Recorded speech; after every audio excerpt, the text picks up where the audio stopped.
A gente ouve o nome Marie Curie e logo pensa em ciência, em genialidade. Mas a história dela é muito, mas muito mais do que isso. É uma história de revolução, não só nos laboratórios, mas na própria vida. Vamos mergulhar na jornada de uma mulher que não só mudou o mundo da ciência, mas que viveu de uma forma tão radical quanto as suas próprias descobertas. Olha só essa foto. Ela é quase uma lenda. É a Conferência de Solvay de 1927. Pensa só, estão aí Albert Einstein, Max Planck, Schrödinger, basicamente a seleção de ouro da física mundial. Todos os gênios reunidos. Mas tem uma coisa nessa foto que chama muita atenção. Algo que a torna ainda mais especial. Dá pra notar o que é? Pois é, no meio de todos esses homens, ali, um único rosto de mulher, Marie Curie. E a presença dela ali, gente, não é só um detalhe. É a prova cabal da sua genialidade, da sua força absurda no mundo que fazia de tudo para dizer que aquele lugar não era para ela. A pergunta que fica é como? Como uma mulher, vinda de uma Polônia dominada pela Rússia, conseguiu sentar nessa mesa? A jornada dela, acreditem, é uma das mais incríveis e inspiradoras de toda a história da ciência. E essa jornada não começa em berço de ouro. Muito pelo contrário, começa com perdas, com dor e com uma sociedade inteira dizendo que ela não podia, que ciência não era lugar de mulher. Só que Marie Curie não era do tipo que aceitavam, não. Para a gente entender essa força, a gente precisa voltar no tempo, voltar para a juventude dela na Polônia. Foi lá, num cenário de muita dificuldade, que o seu caráter, um verdadeiro caráter de aço, foi forjado. A vida dela já começou com golpes duros. Ela nasceu em Varsóvia, na Polônia ocupada. Logo cedo, perde a irmã para tifo. E pouco depois, a mãe para tuberculose. 2 perdas imensas. Mas mesmo com tudo isso, a vontade dela de aprender era incontrolável. E como as universidades oficiais não aceitavam mulheres, sabe o que ela fez? Entrou para uma universidade secreta, clandestina, a chamada Universidade Voadora, só para poder continuar estudando. E essa frase dela diz tudo. A perda da mãe foi um marco de dor na vida dela. Mas essa dor não a paralisou. Pelo contrário, parece que foi justamente essa perda que cimentou a sua determinação. Uma determinação de buscar respostas, de entender o mundo pela ciência, custe o que custar. E essa determinação toda tinha um destino: Paris, o epicentro intelectual do mundo na época. Foi lá, na famosa Sorbonne, que ela ia começar a jornada que mudaria a ciência para sempre. Imagina a cena: Paris, Sorbonne, quase 10.000 estudantes e pouco mais de 200 mulheres. Marie era uma delas, uma agulha no palheiro. E foi nesse ambiente que ela conheceu Pierre Curie, um cientista tão obcecado por descobertas quanto ela. A sintonia entre os dois foi instantânea. Não era só romance, era uma parceria de mentes, um amor profundo pela ciência. Então eles mergulharam de cabeça num mistério da época, uma energia estranha que saía de um material chamado urânio. E aí veio o estalo genial de Marie. Ela sacou que essa energia não vinha da interação entre os átomos, não, vinha de dentro do próprio átomo. Foi uma ideia revolucionária. E foi ela quem deu nome a isso, radioatividade.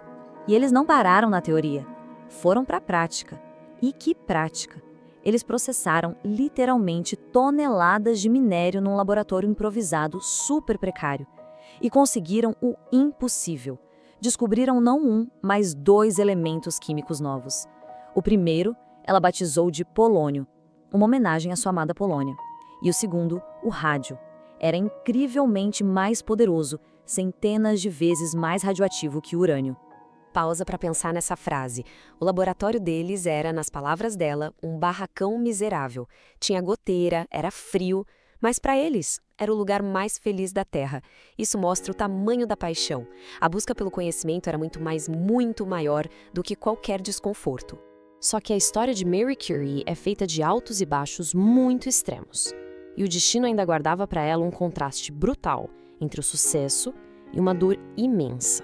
E a tragédia veio em 1906, de forma súbita. Pierre morre atropelado, um acidente terrível. O mundo de Marie desaba. Mas, em meio a esse luto devastador, acontece algo inédito. A Sorbonne a convida para assumir a cadeira de Pierre. E assim, Marie Curie se torna a primeira mulher professora da história da universidade. Um marco histórico, nascido de uma perda gigantesca. 3 anos antes dessa tragédia, em 1903, o trabalho incrível do casal já tinha chegado ao topo do mundo. Juntos, Marie e Pierre, e também o cientista Henri Becquerel, ganharam o Prêmio Nobel de Física, o reconhecimento máximo pelo trabalho com a radioatividade. Mas ela não parou. Mesmo depois da morte do Pierre, ela continuou. Em 1911, ela conseguiu isolar o rádio puro, um feito extraordinário. E por isso, veio o segundo Prêmio Nobel. Dessa vez em Química, e dessa vez só para ela, sozinha. Vamos colocar isso em perspectiva. Ganhar um Nobel já é algo para pouquíssimos gênios. Ganhar 2 é quase surreal. Agora, ganhar 2 prêmios Nobel em áreas científicas diferentes, um em física, outro em química, isso é um feito que ninguém mais em toda a história conseguiu repetir. É um recorde dela e de mais ninguém. Mas a grandeza de Marie Curie não está só nos prêmios, está no que ela fez com a sua ciência. Ela pegou suas descobertas e as transformou em ferramentas para ajudar as pessoas, de um jeito muito prático e que mudou vidas. Por exemplo, durante a Primeira Guerra Mundial, ela criou e operou unidades móveis de raio-x que ficaram conhecidas como Petites Curies. Elas iam até o fronte de batalha e ajudaram a salvar a vida de incontáveis soldados. Depois da guerra, ela fundou o Instituto do Rádio, em Paris, que até hoje é uma referência mundial no tratamento de câncer.